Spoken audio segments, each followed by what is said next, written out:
Hi champions, ಹೇಗಿದ್ದೀರಿ? ಬಹುಶಃ ಜಗತ್ತನ್ನು ಕೈಯಲ್ಲಿ ಮೊಬೈಲ್ ಅನ್ನೋ ಕನ್ನಡಿಯಲ್ಲಿ ನೋಡ್ತಾ ಇದ್ದೀರಿ.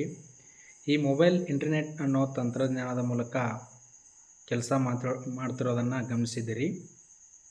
ಆ ತಂತ್ರಜ್ಞಾನದ ಸೌಲಭ್ಯಗಳನ್ನು ಬಳಸಿರೋ ನಮಗೆ ಕಲ್ಪಿಸ್ಕೊಳ್ಳಿ, ಒಂದು ಕ್ಷಣ ಇಂಟರ್ನೆಟ್ ಕೆಲಸ ಮಾಡೋದು ನಿಲ್ಲಿಸಿದರೆ ಏನಾಗಲಿದೆ ಅಂತ. ಬಹುಶಃ ಆ ಜಗತ್ತನ್ನು ಕಲ್ಪನೆ ಮಾಡಿಕೊಳ್ಳೋಕ್ಕೆ ಸಾಧ್ಯ ಇಲ್ಲ. ಅದೆಂಗ್ರಿ ಆಗ್ತದೆ ಸ್ನೇಹಿತರೆ.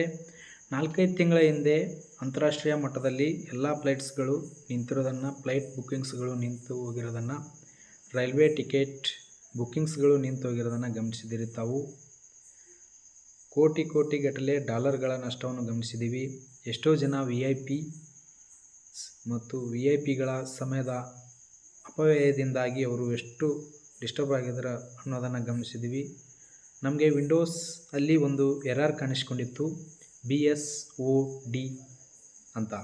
ಇತ್ತೀಚೆಗೆ ಅಂತಾರಾಷ್ಟ್ರೀಯ ಮಟ್ಟದಲ್ಲಿ ಆಗಿರುವಂಥ ಈ ಸೈಬರ್ ದೋಷದಿಂದಾಗಿ ಅಂತಾರಾಷ್ಟ್ರೀಯ ಮಟ್ಟದ ಫ್ಲೈಟ್ ಬುಕ್ಕಿಂಗ್ಸ್ ಸ್ಟಾಪ್ ಆಗಿತ್ತು. ಕೆಲವು ಬ್ಯಾಂಕ್ಗಳ ಕಾರ್ಯಾಚರಣೆ ನಿಂತೋಗಿತ್ತಲ್ಲ. BSOD ಎಂದರೇನು ಎಂಬ ಪ್ರಶ್ನೆ ಮೂಲಕ ಇಂದಿನ ಚರ್ಚೆ ಶುರು ಮಾಡೋಣ. ಬ್ಲೂ ಸ್ಕ್ರೀನ್ ಆಫ್ ಡೆತ್ ಅಂತ ವಿಂಡೋಸಲ್ಲಿ ಕಾಣಿಸ್ಕೊಂಡಿತ್ತು. ಅದರಿಂದಾಗಿ ಅಂಬಾನಿ, ಅದಾನಿಯವರಂಥ, ಮೋದಿಜಿಯವರಂಥ ಅಥವಾ ಎಲನ್ ಮಾಸ್ಕ್ರವರಂಥ ತುಂಬ ದಿಗ್ಗಜರ, ಜಗತ್ತಿನ ಪ್ರಭಾವಿ ವ್ಯಕ್ತಿಗಳ ಸಮಯದ ಅಪವ್ಯಯ ಆಗಿರೋದನ್ನು ಗಮನಿಸಿದ್ದೀವಿ ತಾವು. ಹಾಗಾದರೆ ಸೈಬರ್ನ ದೋಷದಿಂದ ಇಷ್ಟೆಲ್ಲ ತೊಂದರೆ ಆಗುತ್ತಾ?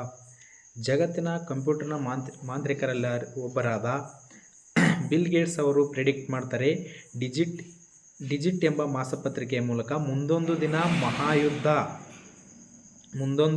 ಮಹಾಯುದ್ಧ ಏನಾದರೂ ಆಯಿತು ಅಂತ ಹೇಳಿದರೆ, ಜಾಗತಿಕ ಯುದ್ಧ ಏನಾದರೂ ಆಯಿತು ಅಂತ ಹೇಳಿದರೆ, ವರ್ಲ್ಡ್ ವಾರ್ ಏನಾದರೂ ಆಯಿತು ಅಂತ ಹೇಳಿದರೆ ಪ್ರಾಯಶಃ ಅದಕ್ಕೆ ಬೇರಾವ ಶಸ್ತ್ರಾಸ್ತ್ರಗಳ ಅಗತ್ಯ ಇಲ್ಲ, ನ್ಯೂಕ್ಲಿಯರ್ ವೆಪನ್ಗಳ ಬಳಸುವ ಅಗತ್ಯವೇ ಬರೋದಿಲ್ಲ.